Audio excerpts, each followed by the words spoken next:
Seja bem-vindo a mais uma Fast Talk do Jornal Económico. A sustentabilidade está cada vez mais no topo das agendas das empresas e é vista como um fator impulsionador para fazer crescer cada vez mais os seus negócios.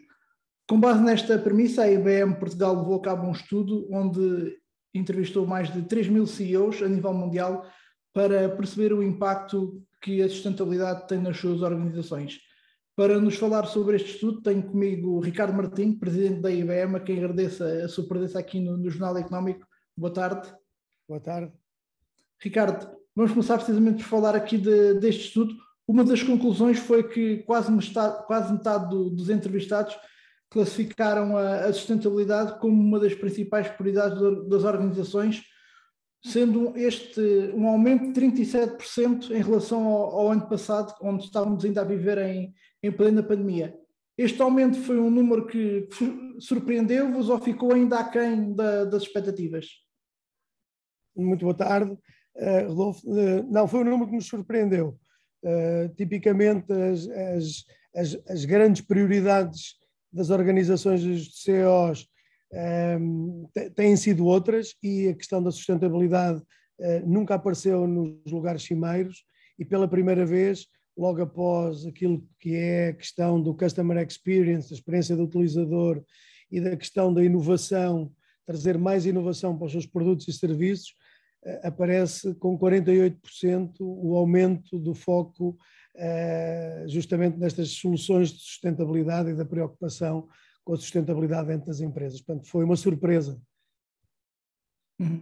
Por outro lado, este estudo também mostra que mais de metade dos CEOs ainda veem a sustentabilidade como uma barreira para as empresas nos próximos anos. Quais é que vão ser os principais desafios que as empresas vão ter pela frente agora que estamos todos a voltar ao normal e aos poucos aos nossos locais de trabalho?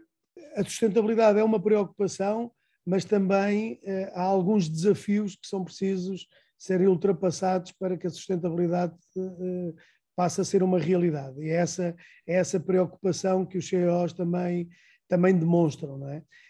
Os CEOs têm, e neste inquérito, demonstraram que têm uma pressão muitíssimo grande, principalmente pelos seus stakeholders, ou seja, quer pelo board, quer pelos investidores das suas empresas, muito mais pressão do que têm, por exemplo, por parte dos consumidores.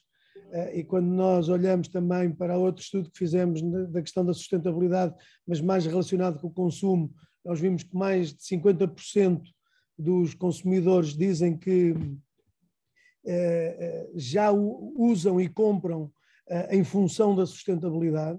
62% deles diz que até está disposto a mudar a sua forma de comprar e de interagir,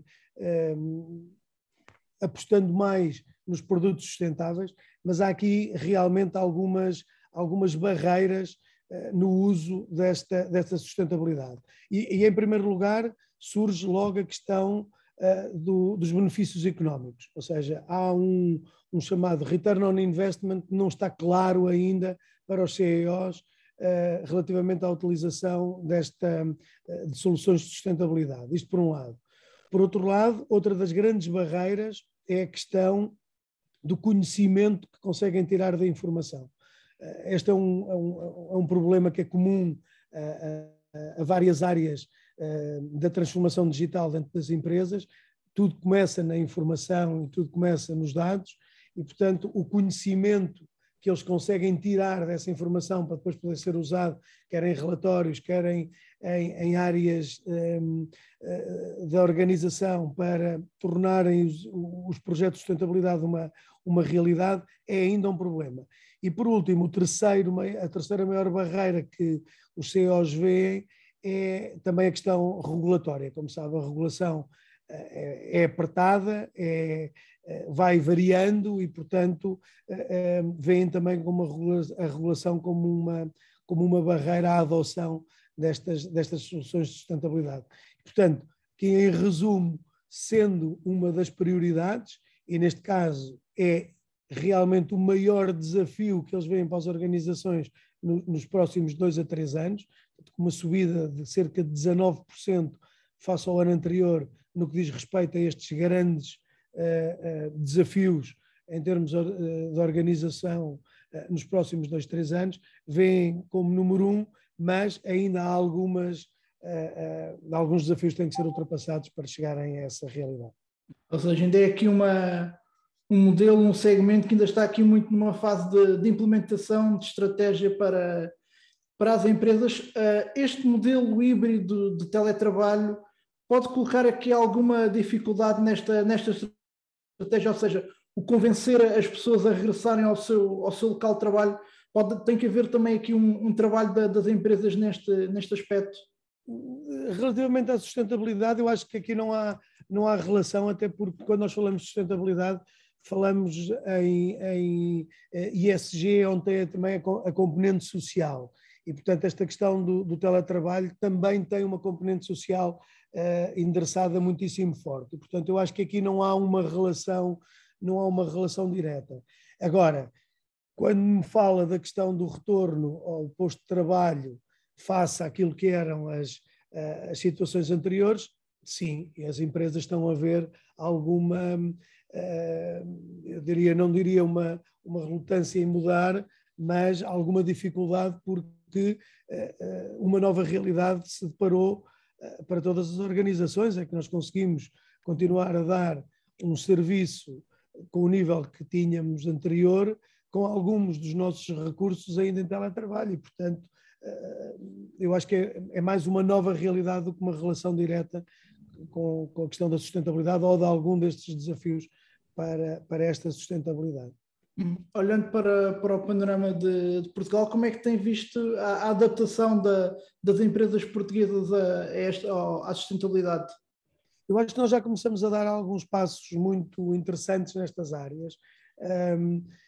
Há muitas empresas que estão a apostar em green funds, ou seja, em terem apostas na criação de parques florestais para poderem compensar algumas das suas emissões, ou mesmo usarem como negócio essas emissões para outras empresas poderem estabelecer as suas cotas de carbono. Eu acho que há coisas que estão a ser feitas com muito interesse.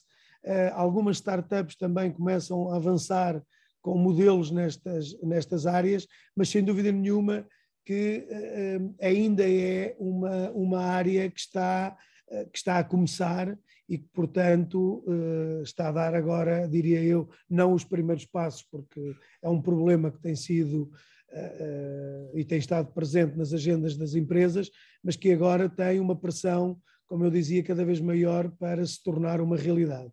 E até porque, se me permite, há aqui uma correlação muitíssimo importante entre o que é sustentabilidade e aquilo que é a transformação digital.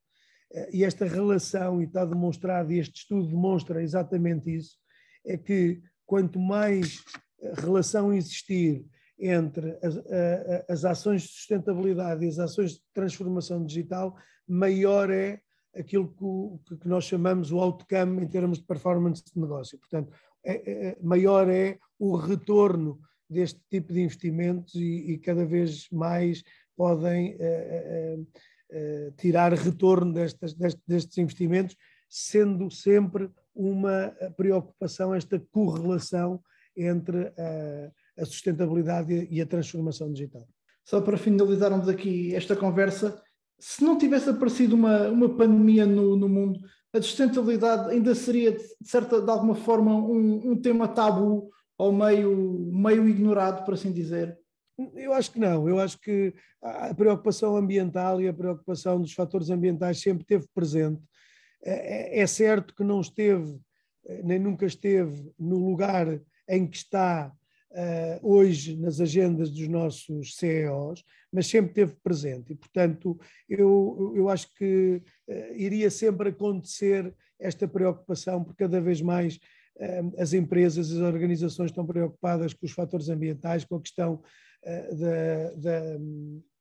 da descarbonização, a questão do ambiente, como dizia, e, portanto, eu acho que cada vez mais está na agenda. E tem que estar, porque é um tema, e se me permite, em termos até de recomendação, porque saíram 3 recomendações deste estudo, uma delas diz exatamente tem que ser uma responsabilidade pessoal dos CEOs dentro das suas organizações e tem que estar na agenda das suas organizações, tem que estar a sustentabilidade e tem que estar de um lado ao outro, ou seja, a sustentabilidade tem que ser um problema, ou neste caso uma problemática que tem que ser endereçada por toda a empresa, ou seja, transversal à empresa, sempre associada àquilo que é a tecnologia crescente e a fundação em termos da informação e do talento que têm que estar sempre presentes, porque, como dizia anteriormente, é este binómio que faz com que o retorno seja cada vez maior e melhor e em mais curto espaço de tempo.